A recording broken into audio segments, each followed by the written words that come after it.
और 543 सांसदों में एक ही चीता है, वो चंद्रशेखर आजाद रावण। क्योंकि उसे चीता ही कहते हैं और वो वाकई में चीता है, क्योंकि चीते की दहाड़ जो है ना सांसद से निकल के पूरे देश ऑल इंडिया भर में घूमती है। हाजी चांद बाबू को असपा से जो हमारे विधानसभा 29 के कुंदरकी में चांद बाबू को टिकट हुआ है चंद्रशेखर भैया की तरफ से, हम उन्हें विधायक बनाना चाहते हैं। बिजली कनेक्शन बिल भी कराए थे, वो भी तुम्हारे की फ्री उसमें भी बिल कम से कम 400 का 500 का महीने का आता है। मुरादाबाद जनपद के विधानसभा 29 कुंदरकी में हमारी मौजूदगी है और मसेवी गांव है ना, मसेवी गांव में हम मौजूद हैं और यहाँ तमाम लोग जो जाटव समाज के लोग हैं, हम इनसे जानने का प्रयास करेंगे कि ये लोग इस बार किस पार्टी को सपोर्ट कर रहे हैं, क्योंकि आज़ाद समाज पार्टी जो नई नवेली पार्टी है उसकी एंट्री हो चुकी है और जो आज़ाद समाजवादी पार्टी से रिजवान साहब हैं, आज़ाद समाज पार्टी से हाजी चांद बाबू और बीजेपी से रामवीर सिंह ठाकुर हैं। तो हम इनसे जानेंगे कि ये लोग इस बार किस पार्टी को मौका देना चाहते हैं, किसको अपना विधायक बनाना चाहते हैं। क्या नाम है? यशवीर सिंह। यशवीर सिंह जी, इस बार किसको आप लोग विधायक बना रहे हैं, किस पार्टी के कैंडिडेट को? हाजी चांद बाबू को असपा से जो हमारे विधानसभा 29 के कुंदरकी में चांद बाबू को टिकट हुआ है चंद्रशेखर भैया की तरफ से, हम उन्हें विधायक बनाना चाहते हैं। क्या कुछ अच्छा लगा है? अच्छे के लगा, हमारे लिए अच्छा काम कर रहे हैं चंद्रशेखर भाई। जो भी कहीं भी मामला अगर मान लो लड़ाई का हुआ, कोई भी काम होता है तो वहाँ पहुँचते हैं चंद्रशेखर भाई, वहाँ हमें अच्छा लगता है, तो इस वजह से हम इनके साथ हैं। अब बहन जी ने भी तो प्रत्याशी यहाँ पर उतारा है ना, वो पहली बात थी जो भी थी, लेकिन इस टाइम जो प्रेजेंट में चल रहा है वर्तमान काल में हमारे चंद्रशेखर भाई चल रहे हैं, हम चंद्रशेखर भाई को लड़ाना चाहते हैं, चांद बाबू को। और ये जो कह रहे हैं पीडीए का अखिलेश जी जो नारा दे रहे हैं, लोग कह रहे हैं कि जो जाटव समाज के लोग हैं, जो दलित लोग हैं, वो समाजवादी के साथ हैं, ये क्या? देखो भाई साहब, हमारा एक नारा है, सब सरकारें देख ली और अब की बार केतली। हम तो सब कुछ भूलते हुए चंद्रशेखर भाई के साथ हैं और किसी के साथ नहीं हैं। बस इतना ही हम कहेंगे और इससे आगे कुछ कहेंगे नहीं, हम चंद्रशेखर भाई के ही साथ हैं। चलिए ठीक है। और लोग हैं जी, क्या नाम है? संजय कुमार। संजय जी, इस बार आप लोग किसको विधायक बना रहे हैं? जी सर, यही चाहते हैं कि अगर चांद बाबू हो जाएं तो बड़ी अच्छी बात है। तुम्हारे के क्या बोलते हैं, चंद्रशेखर भाई के तरफ से जो कैंडिडेट उतरा है 29 विधानसभा में अपने कुंदरकी, तो आप लोग क्यों बदलना चाहते हैं? क्योंकि बदलना यूँ चाहते हैं सर कि हमने तुम्हारे की सरकारें सभी की देख ली, किसी में कोई हमें लाभ नहीं मिला आज तक, इसलिए तुम्हारे के हम नए कैंडिडेट को चुनना चाह रहे हैं, बस इतनी ही बात कहेंगे। और बीजेपी के जो तमाम दावे हैं, जो शौचालय, गैस सिलेंडर, वो तो तुम्हारे खैर मिले ही सबको, वो तो तुम्हारे को सभी को मिलेगा, फ्री है फ्री में तुम्हारे का ऐसा है कि 900 रुपये का सिलेंडर है और बिजली कनेक्शन बिल भी कराए थे, वो भी तुम्हारे की फ्री उसमें भी बिल कम से कम 400 का 500 का महीने का आता है। तो सर काहे कि वो रह गई इसमें फ्री, तो महंगाई ज्यादा है? जी हाँ, महंगाई तो बहुत है, महंगाई तो इतना है कि काम धंधा तो बिल्कुल नहीं है, बेरोजगार बैठे हैं, क्या करेंगे, गरीब आदमी है, रोज कुआं खोदना है, रोज पानी पीना है। योगी जी, मोदी जी तो कह रहे हैं कि रोजगार बहुत है। कहाँ है रोजगार? यहाँ तो हाथ पे हाथ रखे बैठे हैं। क्या करें सर, एक मैं बेकार आदमी हूँ, मेरे दिल में छेद है, मैं इसलिए अपनी बात आपको बता रहा हूँ बस। तो योगी जी का जो ये आयुष्मान कार्ड जो मेरे पास नहीं है, मेरा नहीं बना है,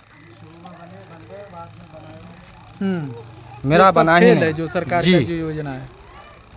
चलिए आइए, और लोग हैं। दादाजी थोड़ा बैठ जाइए। क्या नाम है? इसको रख लीजिए। अरे हम तो पढ़े लिखे नहीं हैं। तो बोलिए किसको इस बार विधायक बना रहे हैं? चांद बाबू को। क्यों? इसको रख लीजिए। चांद बाबू को विधायक बनाना चाहते हैं हम तो। इस सरकार में, चांद बाबू की सरकार में अगर हम फायदा मिलेगा तो बहुत अच्छी बात है। चलिए बोलना ना था। हाँ, क्या नाम है दादा? बहुरन। तो वोट तो देते हैं ना? अरे और किसको वोट इस बार दे रहे हैं? किसको विधायक बना रहे हैं? अरे इन्हें बनाएंगे और किसे बनाएंगे? किसको? इनका क्या नाम है? चांद बाबू। इन्हें हम रैली लेके न गए यहाँ नानपुर, रैली लेकर गए टिलारी भर के। तो क्या नानपुर में क्या था कि वहाँ गए थे आप? वही आए हैं वो। कौन? यही चंद्रशेखर चंद्रशेखर आज़ाद आए हैं, वो भाषण दिए खूब, और ये भी आए चांद बाबू भी, भर के टिलारी गई हमारी। अच्छा, तो चंद्रशेखर जी से आप मिले? ना पब्लिक में ही बैठे हैं, दूर है वो जरा। अच्छा, लोग कहते हैं कि चंद्रशेखर आज़ाद के साथ बस युवा हैं, बुजुर्ग नहीं है, तो ये कहाँ तक सही है, कुछ बताएंगे? क्यों, बुजुर्ग और हम बुजुर्ग भी हैं, और बहुत बुजुर्ग है। हाँ। चलिए, तो बताए नहीं किसको बना रहे हैं विधायक? अरे इन्हें बनाएंगे, और कैसे बनाएंगे, चांद बाबू को। हाँ, केतली से लगाएंगे मोहर। अच्छा, पूर्व में जो विधायक रहे, क्या उन्होंने कुछ काम किया कि नहीं? अरे क्या काम हम करे हैं, कुछ ना काम, इसीलिए आप बदलना चाहते हैं। और चलिए ठीक है। ये हैं चाचा हमारे। नहीं, इनसे बात करो। अभी तुमसे ही बात होगी। जी बताएं, नाम बताएं। राजकुमार। किसको इस बार विधायक बना रहे हैं आप लोग? और जहाँ केजली है तो केजली को बना देंगे। केजली आई है तो केजली को बनाएंगे ना। अच्छा, और कैसे बनाएंगे बताओ, हमारे तो वही है। लोग कहते हैं कि जाटव समाज के लोग बहुजन समाज पार्टी को छोड़ते नहीं हैं कभी, उसी के साथ हमेशा रहते हैं, तो इस बार आप लोग क्यों छोड़ रहे हैं, ये बताइए। अरे हम क्यों छोड़ते हैं, हम तो तुम्हारे साथ हैं। साथ हैं तो हम। तो आप तो कह रहे हैं कि हम केतली पे हैं। तो केजली पे और काय पे हो? और किस चीज़ से आए हो तुम? किस चीज़ से आए हो, कौन से निशान से आए हो? चलिए ठीक है। क्या नाम है दादा? मेरा नाम रामचंद्र है। दादाजी, आप भी बुजुर्ग हो गए, आप तमाम पार्टियों को वोट देते आए हुए होंगे, इस बार किसको दे रहे हैं आप अपने कुंदरकी में, किसको विधायक बना रहे हैं? दादा नहीं गए, हम गए रैली में गए नानपुर, तो वहाँ बहुत पब्लिक ही, तो हम भी ये तो केतली को मोहर लगा लेंगे, और क्या करेंगे। तो केतली, क्यों केतली को देना चाहते हैं, कुछ बताएंगे? क्या अब सुविधा तो कुछ मिली ना, बताओ क्या मिली है, हमें तो वोट देना है, किसी को दे देंगे, बस वोट दे देंगे साहब। जो नहीं, कुछ तो उम्मीद होगी कि कोई ना कोई उम्मीद तो होगी कि हमारा ये काम करेंगे, जो पूर्व में विधायक नहीं किए वो अब करेंगे ये। हाँ, वोट केतली को दे देंगे साहब, चांद बाबू को, और क्या। अच्छा, चलिए ठीक है। चलिए जी, बताएं नाम। मेरा नाम शेखर कुमार गौतम है, और हम जैसा माहौल देख रहे हैं यहाँ पे, और हम चाहते भी हैं कि भाई के जो कैंडिडेट हाजी चांद बाबू जी को यहाँ से उतारा गया है, उनको यहाँ से विधायक बनाकर भी भेजेंगे। और विधायक बनाने का अब रीज़न भी है, क्योंकि आज़ादी के बाद सरकारें आईं और चली गईं।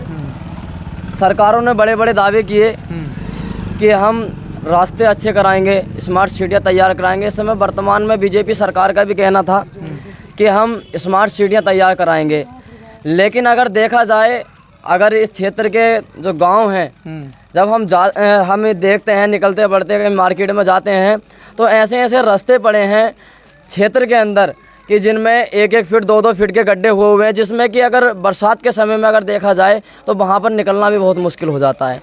फिर दूसरी बात ये आती है, सरकार के बड़े बड़े दावे रहे कि हम युवाओं को रोज़गार देंगे। युवाओं को रोज़गार जब माननीय मुख्यमंत्री जी के द्वारा कहा गया था कि हम 2 करोड़ युवाओं को रोजगार देंगे, लेकिन हम ऐसे भारत में रहते हैं कि जहां पर कहा तो जाता है कि हम युवाओं को रोजगार देंगे, लेकिन 69,000 शिक्षक भर्तियों में घोटाला किया जाता है यूपी के अंदर, जिसमें कि उन नौजवान युवाओं को दिल्ली जंतर मंतर पर आंदोलन करना पड़ता है, और उस आंदोलन के दौरान उनको घसीटा जाता है इस बीजेपी सरकार के द्वारा।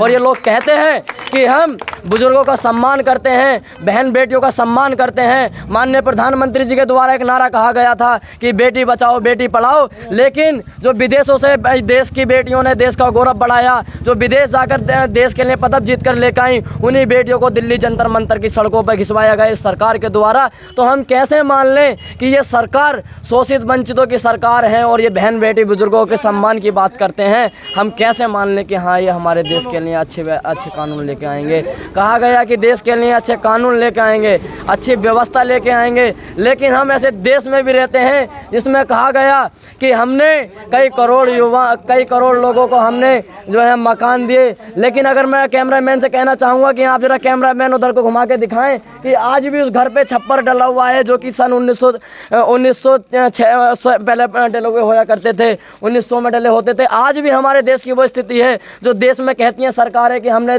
इतने लोगों को घर दिए हैं। और एक चीज़ ये कही माननीय प्रधानमंत्री जी के द्वारा कि हमने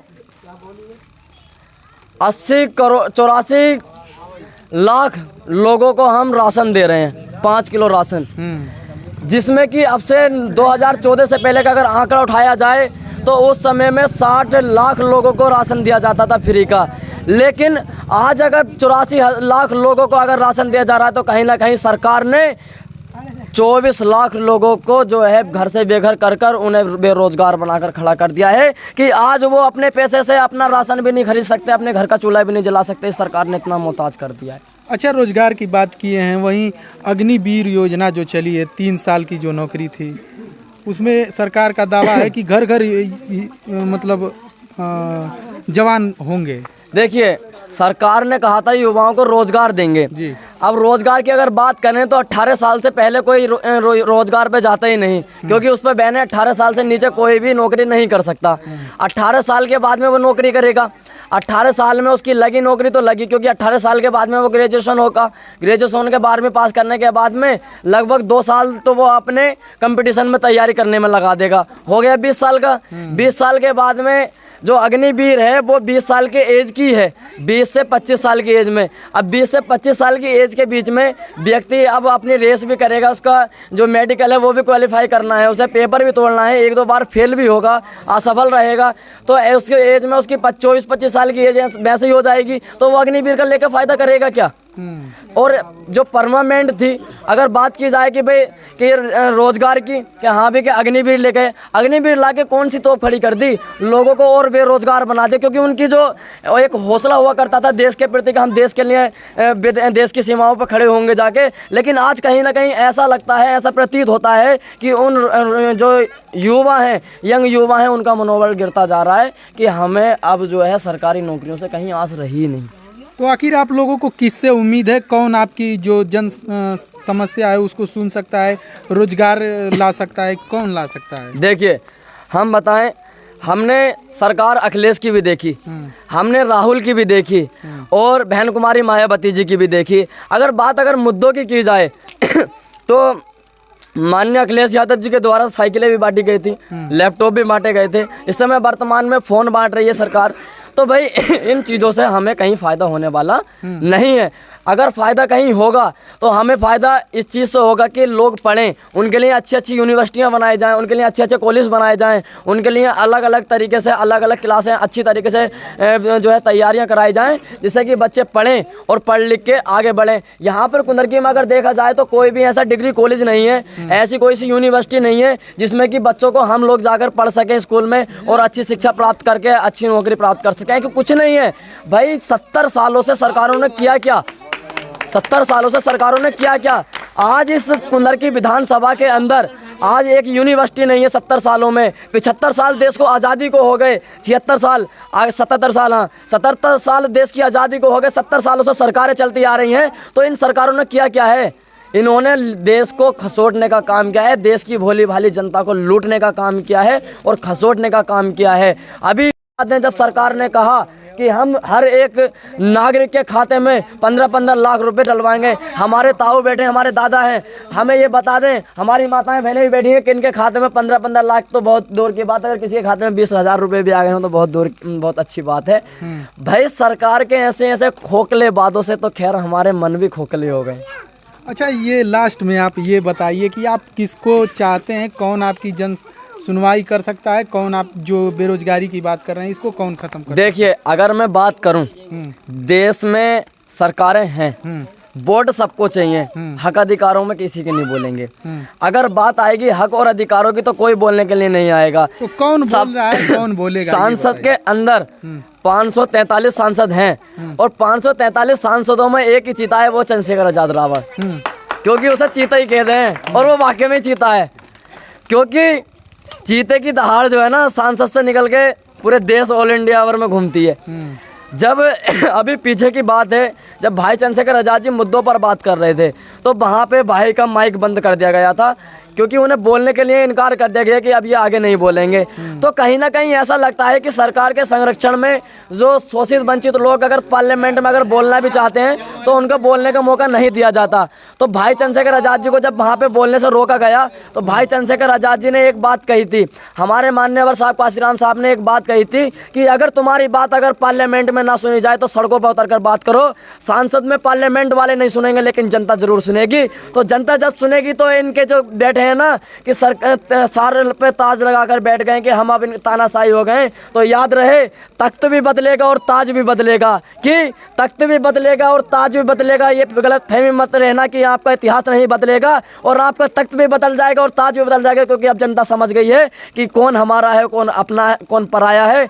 भाई चंद्रशेखर आज़ाद जी को हम यहाँ पे मजबूत करेंगे और भाई ने जो प्रत्याशी हाजी चांद बाबू जी को कुंदरकी से उतारा है उनके हाथों को मजबूत करेंगे और हमारे पूरे गांव हाजी चांद बाबू जी को वोट करेंगे और करवाएंगे।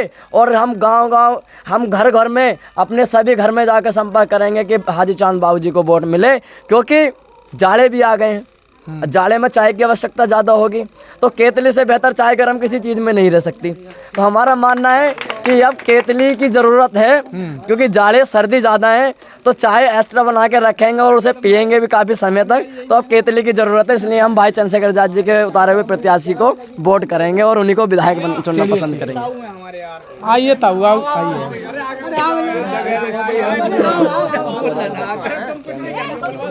तो देख सकते हैं ये कुंदरकी विधानसभा के अंतर्गत जो यहाँ के मतदाता हैं इनकी ये अपनी बातों को रखे। जो आज़ाद समाज पार्टी जो चंद्रशेखर आज़ाद की पार्टी है, नई नवेली पार्टी, उसको ये लोग इस बार मौका देना चाहते हैं। उनके प्रत्याशी जो हाजी चांद बाबू हैं उनको इस बार ये लोग विधायक बनाना चाहते हैं। बाकी आप इनकी बातों से कितना सहमत हैं कमेंट बॉक्स में बताइए और मिलते हैं नेक्स्ट वीडियो में। जय हिंद, जय भारत।